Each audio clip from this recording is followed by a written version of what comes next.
El 20 de noviembre pasado, el presidente de nuestro país, Andrés Manuel López Obrador, firmó un decreto de reactivación de algunas de las principales líneas ferroviarias para pasajeros de México. Aunado a ello, el próximo 15 de diciembre se inaugurará el famoso Tren Maya, obra emblemática de esta administración. Con estos hechos, nos encontramos frente al inicio de una nueva era por lo que a la historia de los ferrocarriles en nuestro país se refiere. ¿Qué implicaciones sociales traerá para México el resurgimiento de sus ferrocarriles? Aquí te lo platicamos.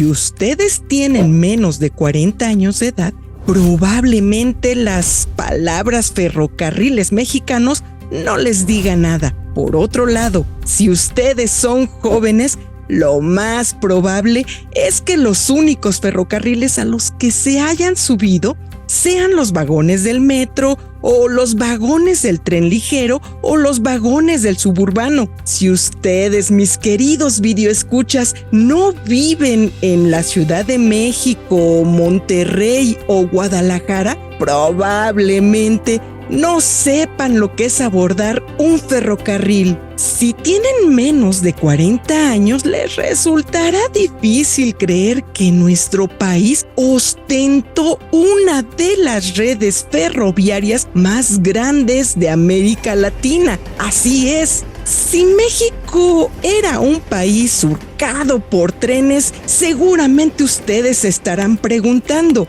¿qué pasó entonces? Pues bien, pasó lo que suele pasar en un país gobernado por fanáticos neoliberales. Los ferrocarriles fueron abandonados gradualmente a su suerte hasta declararlos en quiebra para posteriormente rematarlos a un precio casi de regalo. No hay que olvidar que el artífice de esta destrucción, despojo y entrega de las riquezas nacionales no fue otro que el expresidente priista Ernesto Zedillo Ponce de León. Efectivamente, lo que a nuestro país le costó más de 100 años consolidar, Ernesto Zedillo lo destruyó en menos de un sexenio. En efecto, la historia de los ferrocarriles en nuestro país es larga. Los ferrocarriles, queridos videoescuchas, no aparecieron así de la noche a la mañana, ni fueron un regalo de los dioses. Sigamos la línea del tiempo.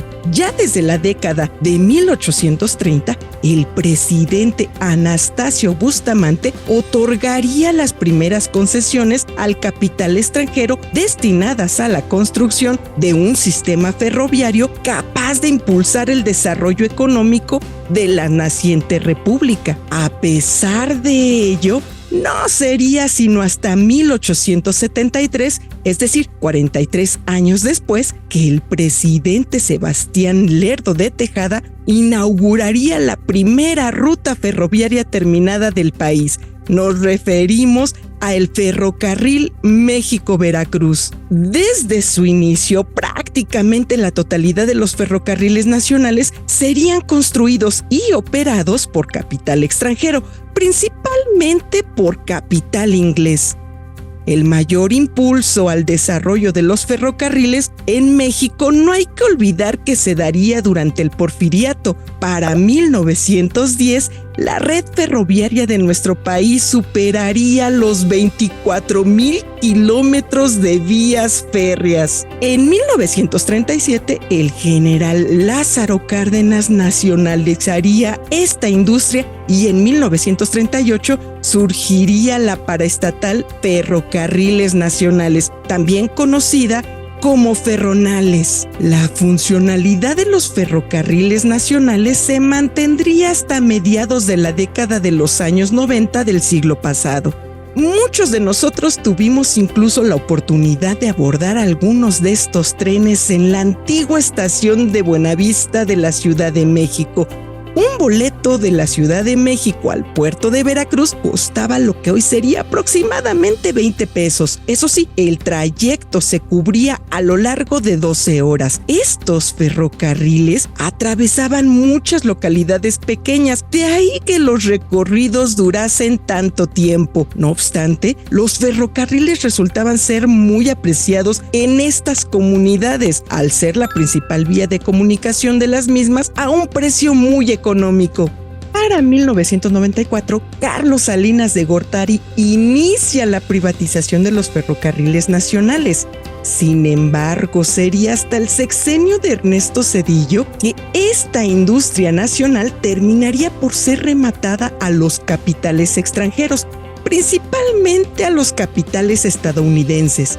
La motivación real que impulsó estas criminales privatizaciones sedillistas no fue otra que la de favorecer a la élite empresarial de camioneros y transportistas en nuestro país, principalmente por lo que se refiere a los camioneros de la costa pacífica y del sureste mexicano. Zedillo entregaría a un precio ridículo los ferrocarriles nacionales a Ferrosur y Ferromex, empresas de capital privado. Esta última, Ferromex, propiedad de Grupo México de Germán Larrea. Este hecho obligaría desde entonces a millones y millones de mexicanos a trasladarse en autobuses, tal y como sucede hoy en día, en vez de hacerlo a través de un transporte mucho más económico y seguro, como lo es el ferrocarril. Hace unos días, Andrés Manuel López Obrador publicó un decreto mediante el cual las actuales vías férreas, concesionadas exclusivamente a transportes de carga, deben ser utilizadas también para el transporte de pasajeros. Este hecho abre la posibilidad de que empresas ferroviarias de capital privado puedan brindar nuevamente el servicio de trenes al pueblo de México. Este decreto representa una de las medidas estructurales más importantes del gobierno de Andrés Manuel López Obrador. Desafortunadamente, la medida adoptada por el presidente del país es tardía. Prácticamente llega al final de su gobierno. Si este decreto hubiese sido anunciado al inicio de su administración, hoy en día los ferrocarriles en México serían ya una realidad. Tampoco debemos esperar el surgimiento de una nueva industria ferrocarrilera nacional de capital estatal. Por lo menos en el corto plazo, los ferrocarriles serán privados. Sin embargo, ahí estarán. A diferencia del publicitado Tren Maya, un proyecto que en última instancia solamente beneficiará a los grandes empresarios de la industria turística y restaurantera de aquella región y no a las comunidades indígenas, campesinas y pesqueras de la península. El decreto del 20 de noviembre de Andrés Manuel López Obrador sentará bases sólidas para el desarrollo de las comunicaciones nacionales. Este debió ser el proceder de esta administración desde su primer día de gobierno: impulsar medidas estructurales para el país, no medidas meramente asistenciales.